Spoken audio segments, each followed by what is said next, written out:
Wesley Batista vem atuando nos bastidores, nos últimos dias, como uma espécie de embaixador informal do Brasil.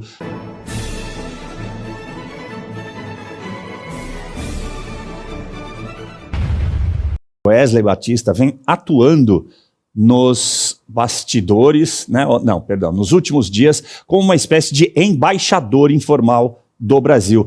No dia 8 de janeiro, quinta-feira passada, o dono da JIF viajou de Washington, nos Estados Unidos, até Caracas, na Venezuela, onde falou com a presidente interina do país, Delcy Rodrigues.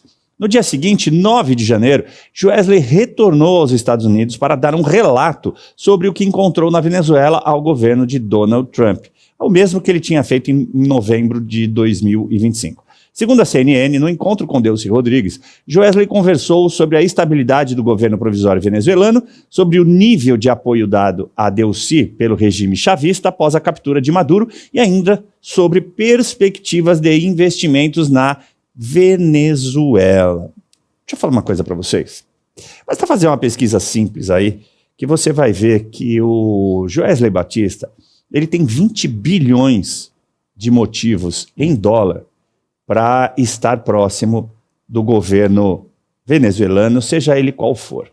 Desde 2014, 2015, ele fornece algo em torno de 2 bilhões de dólares em proteína animal para a Venezuela. Muito provavelmente, nesses últimos 10 anos, ao que tudo indica, ele não recebeu. Mas recebeu a oportunidade, talvez em troca, de fazer vários negócios com a Venezuela. E ele tem negócios que podem ser medidos da ordem, ele especificamente, pessoalmente não, mas a JIF, através de vários fundos de investimento, tem aportes ao redor de 150 bilhões de dólares em petróleo, em empresas que foram expropriadas do governo americano. Portanto, meus amigos, esse trabalho que ele está fazendo de vai para cá, vai para lá, volta para Caracas, vai para os Estados Unidos, não é porque ele é um bom moço, mas porque ele está tentando proteger o seu investimento. Porque se expropriar, ou melhor, se devolver o que foi expropriado à empresa americana, será que ele recebe algum dinheirinho investido? Eu vou começar com você dessa vez, Guilherme. Você considera o Wesley Batista um bom moço? Ou ele está preocupado em recuperar parte, pelo menos, do seu dinheiro, como eu acabei de relatar? Não tenha dúvida que, como todo grande empresário de alcance global, ele está preocupado nos seus negócios, não é? Da mesma maneira, quando o presidente Trump conversou agora, semana passada, com a ExxonMobil e falou do plano de investimentos da empresa, e eles falaram, olha, calma, nós já perdemos muito dinheiro lá, não vai prometendo que nós vamos investir nada no parque petrolífero venezuelano, antes a gente vê como é que a situação vai ficar. Quando você fala em gigantes, e aí é bom também você que está em casa, o brasileiro que tem um complexo de vira-lata, entender que no caso da JBS, nós estamos falando da maior produtora de proteína animal do mundo, ou seja, um player de alcance global, é natural, sim, que esses empresários tentem, de alguma maneira, mitigar os efeitos negativos que a estabilidade política de um lado e econômica de outro venha trazer para os seus negócios. Se ele fala com autorização do governo brasileiro, se ele fala com autorização do governo americano, ou se ele está falando de voz própria, isso a gente não vai saber. O fato é que as notícias que vieram recentes foi que no mês de novembro, a pedido do governo americano, ele teria tentado interceder por uma renúncia de Maduro. Não aconteceu. Agora vem novamente a notícia de que ele faria a visita e fez a vice-presidente, atual presidente da Venezuela, para tentar também entender como é que está a situação e a densidade política do seu novo governo. Então eu acho que é legítimo dentro do mecanismo de transações e do capitalismo globalizado em que a gente vive. A gente só está surpreso porque é o Wesley. E o Wesley é brasileiro. Se fosse alguém da ExxonMobil, se fosse alguém do Google, se fosse alguém do Facebook, se fosse alguém de alguma indústria automobilística, como essas que estão aqui no nosso parque industrial, nós acharíamos normal. Isso não é novidade no mundo capitalista. A novidade é que um brasileiro está desempenhando esse papel, não é? Eu só acho engraçado...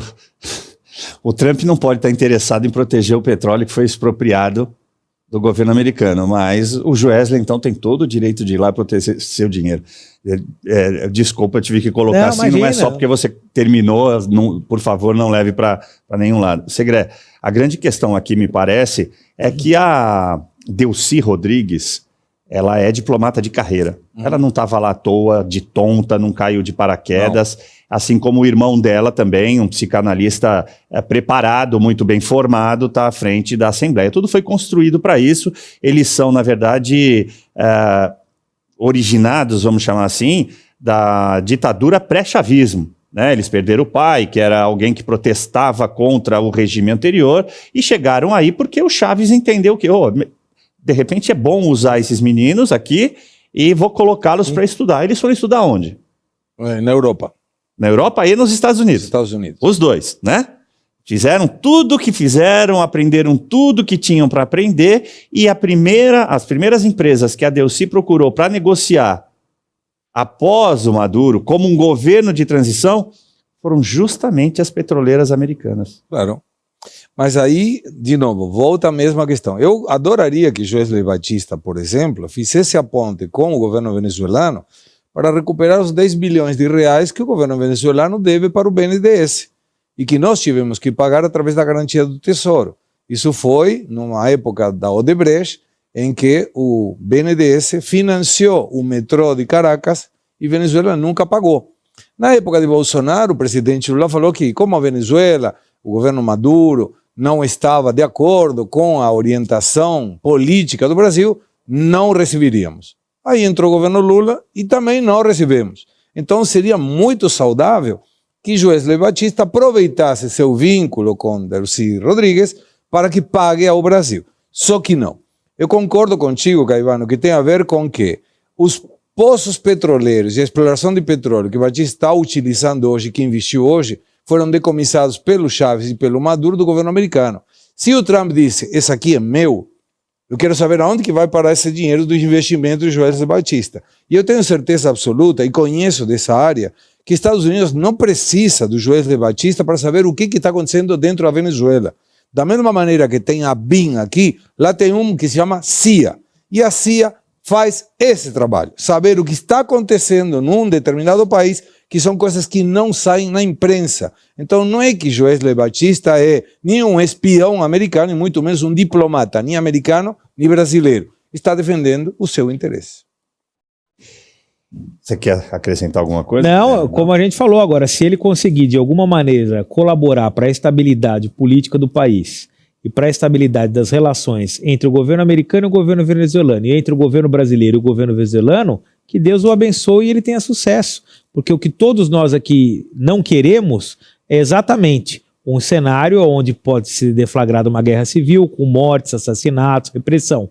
O que todos querem aqui, pelo menos imagino eu, é uma estabilidade e que o processo democrático volte o quanto antes à Venezuela, para que, inclusive, parte dos imigrantes que foram barrados nos Estados Unidos e atrapalham, na visão de alguns aqui, a sociedade brasileira, possam regressar para o seu país e viver a sua vida em plenitude, que, sem dúvida, é o que eles querem, não é? Eu torço muito para que qualquer um que se predisponha a dialogar com a presidente, dialogar entre os governos e vier de alguma forma colaborar, eu faço votos que consiga o êxito o mais rápido possível. Mas não é de graça. Um empresário de Joesley Batista, você acha que vai tomar o seu tempo para ir lá para ajudar a comunidade? Não, é claro que não, mas é que pode ter um efeito colateral, né? Muitas vezes eu volto a dizer, o bom motivo e o motivo verdadeiro. O bom motivo é para tentar pacificar a situação. O motivo verdadeiro é cuidar dos seus interesses, mas pode ser, como todo bom capitalista, que ele consiga promover um cenário de estabilidade, porque o que todo empresário foge, menos quer, é a instabilidade política. Isso a gente vai concordar com toda certeza, e a democracia tende a ser justamente esse o melhor esse regime, cenário, né? né? O melhor cenário, perfeito. E você aí já está preparado para ter todos os argumentos para dizer que Marx não foi um cara legal, para dizer que o comunismo não é um lugar para diversidade, para desmontar essa grande fake news histórica da esquerda, que é repetida por nossos professores de história, de geografia, de sociologia, que é repetida nas universidades, que é repetida nos livros. Está preparado para dizer por que Marx não era um cara legal e por que todo marxista raiz também não é, e porque o comunismo é terrível. Você já leu Nos Anais de Marx? Pois é, aqui nesse livro você vai encontrar tudo o que você precisa saber para responder aquele sabichão que diz que Marx é um cara legal, pois não é. Leia agora Nos Anais de Marx, a trolha do comunismo transviado para encaçapar idiotes. À venda em todas as livrarias do Brasil, pelo site ou nas lojas físicas. Não deixe de ler.